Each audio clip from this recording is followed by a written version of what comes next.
Yang menariknya lagi, ada juga yang bertanya ke saya itu, nukilan-nukilan yang ada di internet mengatakan, dan ini madhabnya Ibnu Taimiyah. Ibnu Taimiyah juga mengatakan boleh uang tunai. Ada yang bertanya, saya bertanya siapa lagi? Ibnu Taimiyah siapa lagi? Kemudian disebutkan yang penanya ini mengatakan Imam Ahmad. Imam Ahmad juga membolehkan. Siapa lagi?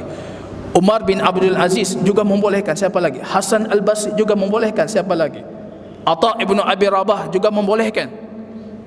Siapa lagi? Mu'adz bin Jabal juga membolehkan.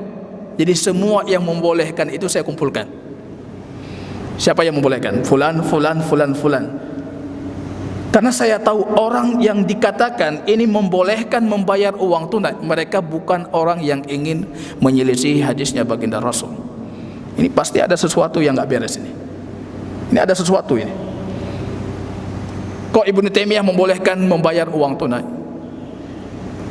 Kok Imam Ahmad membolehkan membayar uang tunai? Padahal tadi kita sudah menyebutkan, Imam Ahmad mengatakan siapa yang membayar uang tunai dia sudah menolak hadis dan sunnah baginda Rasul. Kok fulan membolehkan? Hasan Al-Basri, Umar bin Abdul Aziz, Mu'adz ibnu Jabal, sahabat dan faqih dari kalangan para sahabat baginda Rasul. Kenapa mereka membolehkan? Itu jadi pertanyaan besar bagi saya. Maka saya teliti lebih lanjut. Betul tidak mereka membolehkan? Padahal mereka orang yang paling paham terhadap hadisnya baginda Rasul sallallahu alaihi wasallam. Rupanya saya hasil penelitian kita,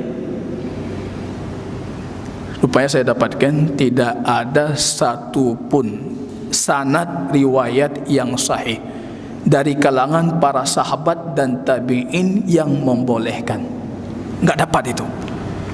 Mu'adz bin Jabal, ada yang mengatakan Mu'adz bin Jabal membolehkan. Rupanya hadisnya riwayat dari Mu'adz, athar Mu'adz itu sangat-sangat lemah.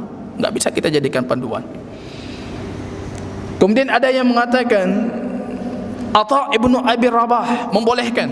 Rupanya saya dapatkan dalam Musannaf Ibnu Abi Syaibah, Atha mengatakan karahah, dibenci orang yang membayar uang tunai untuk zakatul fitr. Tapi kenapa di internet kita dapatkan Atha membolehkan? Umar bin Abdul Aziz, rupanya kita dapatkan riwayat dari Umar bin Abdul Aziz mengatakan beliau membolehkan membayar uang tunai, itu sangat-sangat lemah. Jadi sampai saya mau menyimpulkan dari kalangan para sahabat, dari kalangan para tabi'in, hampir mayoritas semua mereka sepakat tidak boleh uang tunai. Yang hari ini dinukilkan di internet itu banyak sekali, si fulan membolehkan, si fulan membolehkan, itu tidak ada sanad yang sahih. Itu bukan perkataan mereka. Yang menariknya tiba-tiba ada yang mengatakan Imam Ahmad.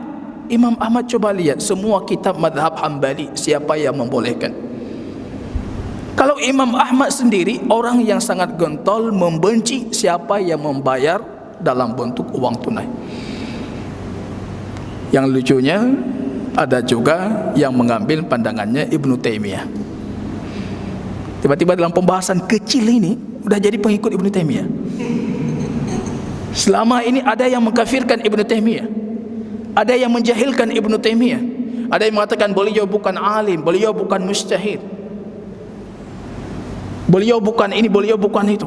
Tiba-tiba dalam pembahasan zakatul fitr, itu pandangan Ibnu Taimiyah. Ada satu ikhwah itu mengirim, ini pandangan Ibnu Taimiyah, bagaimana pandangan Ustaz? Saya mengatakan, apa maksudnya? Apa maksudnya Anda mengatakan ini pandangan Ibnu Taimiyah? Apakah maksudnya kalau itu pandangan Ibnu Taimiyah saya harus mengikutinya? Itu bukan madhab saya seperti itu. Saya mengikuti yang sahih dari baginda Rasul, yang kuat dari pandangan para ulama, sesuai dengan kapasitas yang kita miliki dalam memilah dan memilih.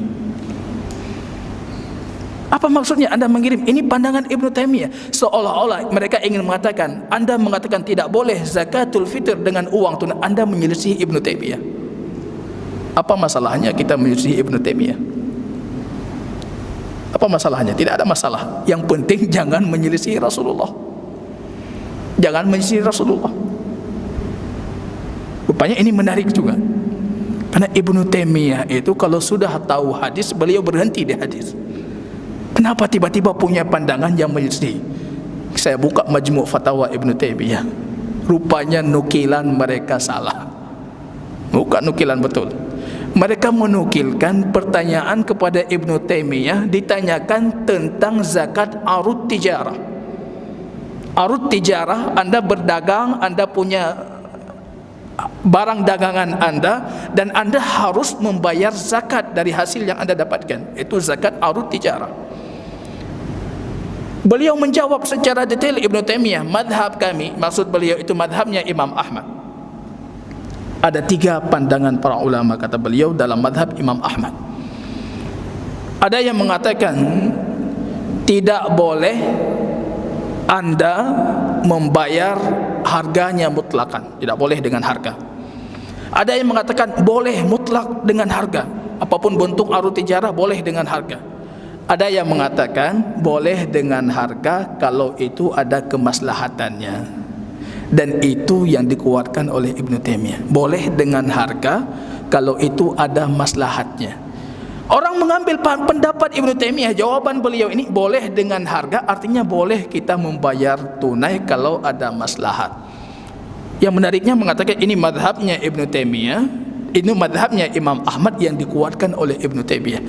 Padahal soalnya lihat di atas dulu. Su'ila Ibnu Taimiyah an tajirin, beliau ditanyakan tentang seorang pedagang. Jadi ini tentang seorang pedagang, bukan tentang zakatul fitr. Rupanya kalau Anda membuka Majmu' Fatawa, pembahasan zakatul fitr nanti di belakang, masih jauh sekali. Kenapa pandangan yang ini dibawa ke sana? Maka Imam Ahmad jelas sekali, bukan madhab beliau boleh membayar tunai. Orang salah memahami perkataan Ibnu Taimiyah, akhirnya mengatakan ini madhab Ahmad dan ini madhabnya Ibnu Taimiyah, bukan pandangan beliau. Walaupun itu pandangan mereka, kami tidak menerima pandangan mereka selama itu menyelisihi petunjuk baginda Rasul. Walaupun Ibnu Taimiyah, walaupun Ahmad, walaupun Hasan Al-Basri, walaupun fulan, kita tidak menerima pandangan mereka kalau mereka menyelisihi hadis baginda Rasul. Hadisnya jelas, sah.